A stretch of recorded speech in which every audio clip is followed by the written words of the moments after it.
So obviously this is coming from someone who doesn't normally watch the most popular anime. I don't normally watch the most popular shows in general. But I decided to do it for the one time because, everybody used to talk about it. I'm not even a shonen guy anymore. Like, back in my days, stuff like Naruto, One Piece, Bleach were the thing, but honestly, I can't be asked to follow a main character for that long anymore. But like I said earlier, everybody was talking about this, especially on Twitter. Even, they got Ninja, they got freaking Tyler to talk about this. Like, what? That's crazy, right? And so, I came into the show kind of cynical. Like, I expected to really, really hate this show.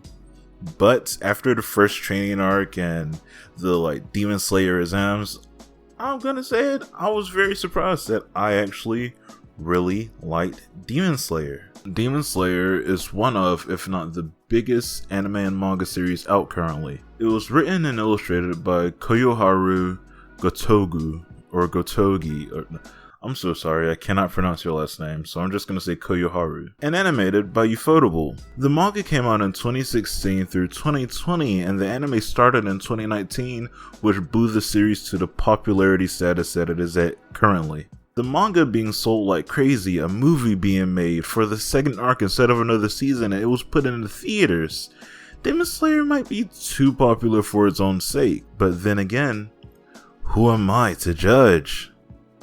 Oh wait, that's exactly what this video is going to be, me judging the show. If our boy Ninja saw something in this, I probably will too, right? Like, me and Ninja are both basically the same person, He's black, I'm also black.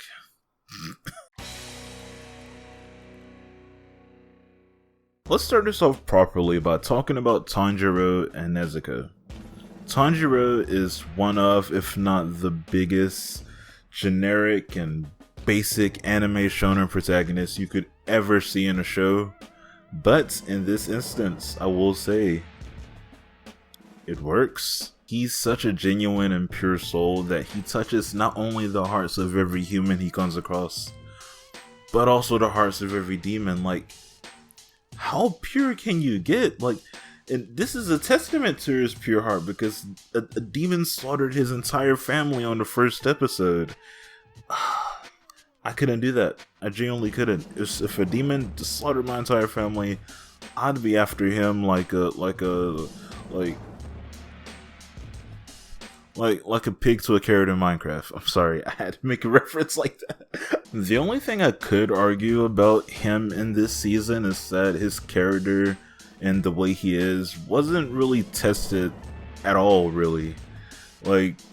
Yes, some demons offered him stuff that may have seemed inhuman, but I still wouldn't say that his character was tested. He didn't give it a second thought, he just said, nope, not for me, not interested, and that was all that was to it. Now, this is the first season, so this can change later on, but that was one gripe for me for this season. The only good thing about a really pure character like this is that it's super easy to make almost every villain the exact opposite foil of him, where he's good for goodness sakes. Every villain can just be evil for evil's sake, even though most demons actually have a little bit more to them. They can be that villain on a Saturday morning cartoon. Yes, that is what I'm referring it to. It's the hero and villain dynamic that we see in Saturday morning cartoons. For those of you wondering, man, when is this guy gonna talk about Nezuko? That's my favorite character in Demon Slayer. I'm not. Nezuko doesn't have a character to her. She's literally just cute for cuteness sakes.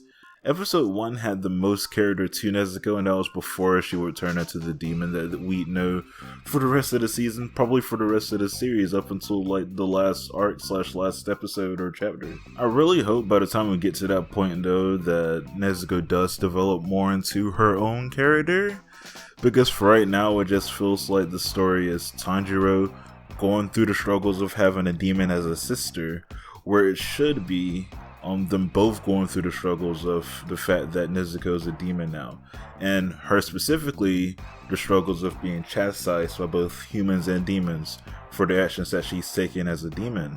I think the battles are a perfect example of how the story should be. Most of the battles are played as Tanjiro trying to protect Nezuko for the whole time, only to get beat up pretty badly until Nezuko jumps in and protects him, and then it's both of them working together to stop one of the higher demons, probably a member of the 12th Kizuki. The story should really follow a similar structure to that. If they did that, it'd probably feel a lot smoother, a lot better. Speaking of the 12th Kizuki, onto one of the biggest positives I could give this show, and that's the big bad villain, Muzan Kibutsuji. I think I said this last name correctly. He just has this Aizen type of aura to him where it feels like you have to listen to everything he says. It's just, this presence is super strong. It feels like he's orchestrated a lot of stuff in the background. Whether he actually did or not is probably more than likely going to be that he didn't, but who knows? He was the demon that slaughtered Tanjiro's entire family and turned Nezuko into a demon. He's the only demon that can turn other humans into demons. So, like, that concept is very weird to me, because how did demons start in the first place? Did someone else have the ability to turn into demons? But then who gave him that ability?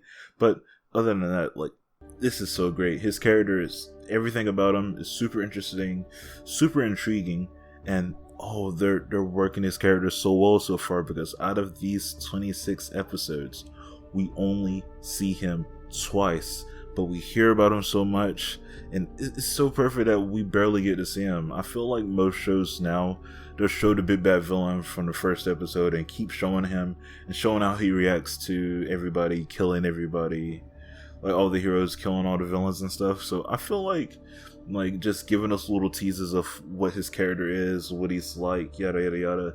I feel like that's a perfect way to use his specific character. The first time we see him, he is in disguise in a crowd of humans. I mean, when I say he's in disguise, I mean he is literally, he has a family of humans, a wife and a kid, a small.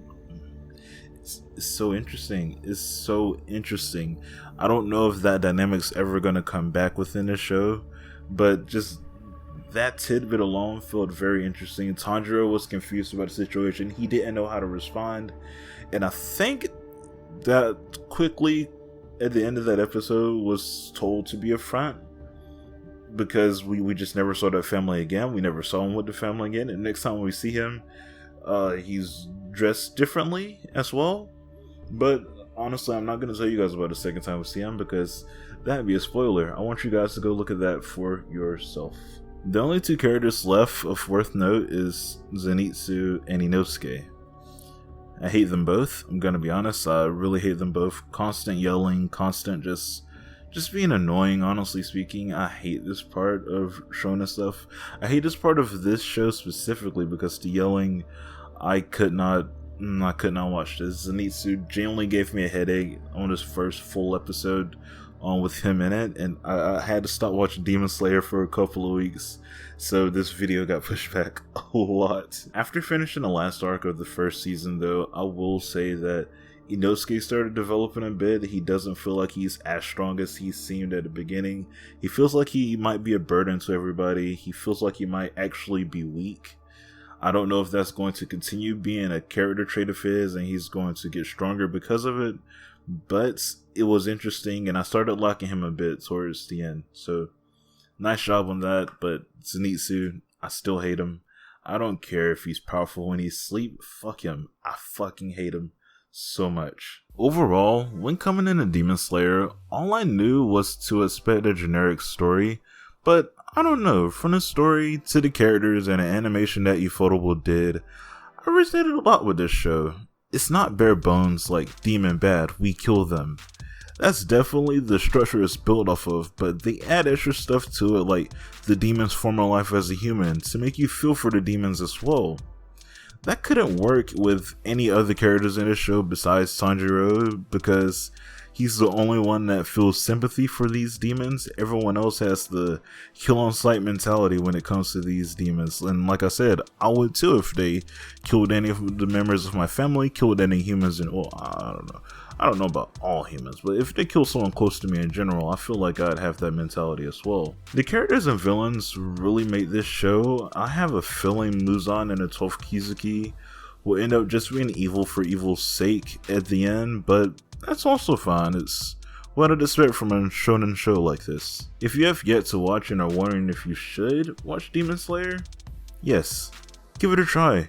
You might like what you see, especially when it comes to the fighting scenes. Those were the best, literally the best I've seen in a while.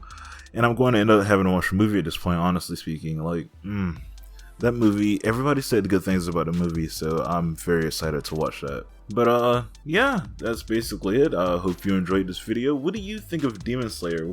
What was your impressions of it before you watched it and after you watched it? And for those of you who read the manga, are you excited for what we're going to watch for Demon Slayer? Some people like the ending, some people don't for Demon Slayer. That's all I'm aware of. Do not give me manga spoilers. Do not give manga spoilers, genuinely. But that's about it. Those are just some quick questions for you guys to answer in the comments. And I'll respond to those as quick as I can because Demon Slayer was actually quite interesting to me. Yep. That's it. Goodbye.